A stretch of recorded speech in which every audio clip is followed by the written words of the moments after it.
വേനൽ കടുത്തതോടെ ദുരിതത്തിലായിരിക്കുകയാണ് കോഴിക്കോട് ജില്ലയിലെ കർഷകർ. കഴിഞ്ഞ 4 മാസത്തിനിടെ ഏകദേശം 1.50 കോടിയോളം രൂപയുടെ നാശനഷ്ടമാണ് കർഷകർക്ക് സംഭവിച്ചത്. ഇവരുമായി ആനന്ദ് പുതൂർ ചേരുകയാണ്. ആനന്ദ്, വലിയ ചൂട്, വലിയ ഉഷ്ണം ഇങ്ങനെ ഓരോ ദിവസം കഴിയുന്തോറും കൂടിക്കൂടി വരികയാണ്. വെന്തുരുകയാണ് കേരളമെന്ന് നമുക്ക് പറയാം.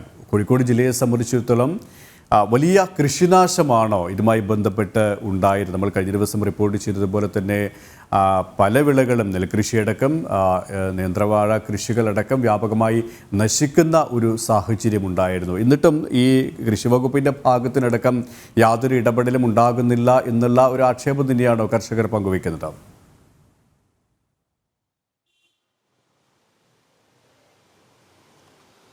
തീർച്ചയായും KP, അത്തരത്തിൽ കൃഷിനാശത്തിന്റെ വാർത്തകൾ തന്നെയാണ് ഇപ്പോൾ ജില്ലയെ സംബന്ധിച്ചിടത്തോളം പുറത്തു വന്നുകൊണ്ടിരിക്കുന്നത്. അതായത് കഴിഞ്ഞ ജനുവരി മാസം മുതൽ ഈ ഏപ്രിൽ വരെ ഏകദേശം 1,46,00,000 രൂപയിലധികം രൂപയുടെ കൃഷിനാശമാണ് ജില്ലയിലെമ്പാടും ഉണ്ടായിട്ടുള്ള കണക്കുകളുള്ളത്.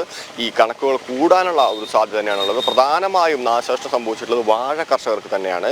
ഈ കുലച്ചതും കുലയ്ക്കാത്തതുമായ വാഴകൾ നശിച്ചതിന്റെ ഭാഗമായിട്ടുള്ള കണക്കുകൾ പരിശോധിക്കുകയാണെങ്കിൽ തന്നെ ഏകദേശം 1 കോടിയിലധികം രൂപയുടെ നഷ്ടം ആ തലത്തിൽ കർഷകർക്ക് വന്നിട്ടുണ്ട് എന്ന് നമുക്ക് അറിയാൻ വേണ്ടി സാധിക്കുന്നത്. പ്രധാനമായും ഇതിന്റെ അടിസ്ഥാന പ്രശ്നങ്ങളായി ചൂണ്ടിക്കാണിക്കുന്നത് ഈ വേനൽ തന്നെയാണ്. കടുത്ത വേനലായതോടെ തന്നെ വെള്ളം ലഭിക്കാത്ത ഒരു സാഹചര്യം ഉണ്ടായിരുന്നു. ഇത് കൃഷിയെ കാര്യമായി ബാധിക്കുന്ന ഒരു അവസ്ഥയിലേക്ക് പോകുന്നു. അതുപോലെ തന്നെ ഈ ഹെക്ടർ കണക്കിന് നെൽകൃഷിയും ഇത്തരത്തിൽ ജില്ലയുടെ പല ഭാഗങ്ങളായി കരിഞ്ഞൊടുങ്ങുന്ന ഒരു കാഴ്ച തന്നെയാണുള്ളത്. ഈ വേനൽ കൂടാതെ തന്നെ അത്തരത്തിൽ വന്യമൃഗ ശല്യവും കൃഷിയെ കാര്യമായി ബാധിക്കുന്നുണ്ട് എന്നുള്ള ഒരു ആരോപണമായി കഴിഞ്ഞ ദിവസം കർഷകർ നമുക്ക് മുന്നിലെത്തിയിരുന്നു. നമ്മൾ ആ വാർത്ത പുറത്തുവിടുന്ന ഒരു സാഹചര്യം ഉണ്ടായിരുന്നു. എന്തായാലും ഈ കർഷകർ എന്ന് പറയുമ്പോൾ തന്നെ നേരത്തെ നമ്മൾ സൂചിപ്പിച്ച വിഭാഗത്തിലല്ലാതെ ഈ ക്ഷീര കർഷകരും ഇത്തരത്തിൽ വളരെ ദുരിതം ജില്ലയിൽ അനുഭവിക്കുന്നുണ്ട്. പ്രത്യേകിച്ച് ഈ രാവിലെ സാധാരണഗതിയിൽ ഈ പശുവുമായി ബന്ധപ്പെട്ട് ഉപജീവനം നടത്തുന്ന ആളുകളെ സംബന്ധിച്ചിടത്തോളം രാവിലെ ഏകദേശം 15 ലിറ്റർ പാലും വൈകിട്ട് 10 ലിറ്റർ പാലും കറന്നിരുന്ന സമയത്ത് അത് 10ഉം 5ഉം ലിറ്ററായി കുറയുന്ന ഒരു സാഹചര്യമുണ്ട്. അത് മാത്രമല്ല ഈ ജില്ലയിൽ കഴിഞ്ഞ ഒരു മാസത്തിനിടെ ഏകദേശം 26ലധികം കന്നുകാലികളാണ് ഇത്തരത്തിൽ ചൂട് മൂലം മരിക്കുന്ന ഒരു സാഹചര്യം ഉണ്ടാകുന്നത്. അപ്പോൾ ഈ പൊതുവെ കർഷകരുടെ ഒരു കാര്യം എടുത്ത് പരിശോധിക്കുകയാണെങ്കിൽ ആ തലത്തിൽ അവർ വളരെയധികം ദുരിതം അനുഭവിച്ചുകൊണ്ടിരിക്കുന്ന ഒരു കാലഘട്ടത്തിലൂടെ തന്നെയാണ് ഇത് പോയിക്കൊണ്ടിരിക്കുന്നത്.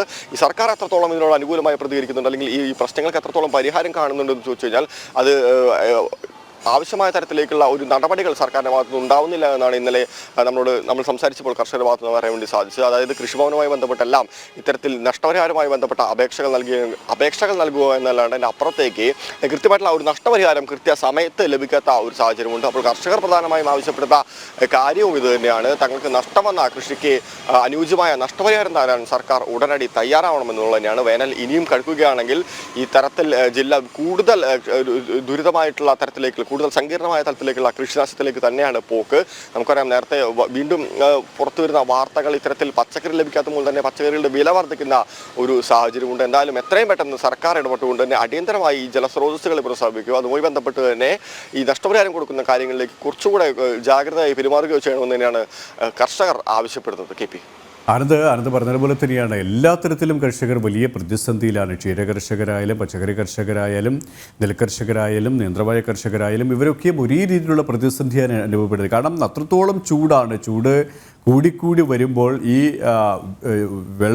ജലത്തിൻ്റെ ലഭ്യതയും കുറയുകയാണ്. അതുകൊണ്ട് തന്നെ വെള്ളം നനയ്ക്കാൻ കഴിയുന്നില്ല. അതുകൊണ്ട് തന്നെ കരിഞ്ഞുണങ്ങുകയാണ് പല നേന്ത്രവാഴ തോട്ടങ്ങൾ. നമുക്ക് കഴിഞ്ഞ ദിവസം റിപ്പോർട്ട് ചെയ്ത ആ ദൃശ്യങ്ങളിൽ നിന്ന് നമുക്ക് മനസ്സിലാക്കാനും സാധിക്കും. പക്ഷേ ഇത്തരത്തിൽ ഈ ഒരു ചൂട് കൂടി വരുമ്പോഴും വെള്ളം കിട്ടാതെ ആകുന്ന ഒരു സാഹചര്യത്തിൽ പലപ്പോഴും ഈ കർഷകർ നമുക്കറിയാം, അവർ കടം വാങ്ങിയും ലോണുകൾ എടുത്തുമൊക്കെയാണ് ഈ കൃഷി ചെയ്യുന്നത്. പക്ഷേ അവരെ സംബന്ധിച്ചിടത്തോളം ഒരു ആശ്വാസ നടപടികൾ പോലും സർക്കാരിൻ്റെ ഭാഗത്ത് നിന്നും ഉണ്ടാകുന്നില്ല എന്നതാണ് യാഥാർത്ഥ്യം. അതുകൊണ്ട് തന്നെ പലരും കൃഷി ഉപേക്ഷിക്കേണ്ട ഒരു സ്ഥിതിയിലുമാണല്ലേ?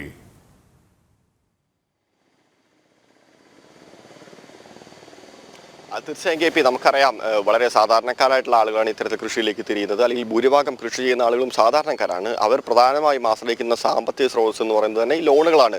അപ്പോൾ ആ തരത്തിൽ ബാങ്കിൽ നിന്ന് ലോണുകൾ സംഘടിപ്പിച്ചെടുത്ത് കൃഷി ചെയ്ത് അതിൽ നിന്ന് വരുമാനം ഉണ്ടാകുന്ന ഒരു സമയത്ത് മാത്രമേ ഇത്തരത്തിൽ ലോണുകൾ അവർക്ക് തിരിച്ചടയ്ക്കാവുന്ന ഒരു പരിസ്ഥിതി ഉണ്ടാവുള്ളൂ. പക്ഷേ ഇത്തരത്തിൽ കൃഷിനാശം തീർച്ചയായും അവരെ സാമ്പത്തികമായിട്ടുള്ള ദുരിതത്തിലേക്കാണ് തള്ളിവിടുന്നത്. അത് പലപ്പോഴും മറ്റ് പ്രശ്നങ്ങൾക്ക് കൂടി, ജീവിതവുമായി ബന്ധപ്പെട്ട മറ്റ് പ്രശ്നങ്ങൾ കൂടി അവരെ നയിക്കുന്ന ഒരു സാഹചര്യമുണ്ട്.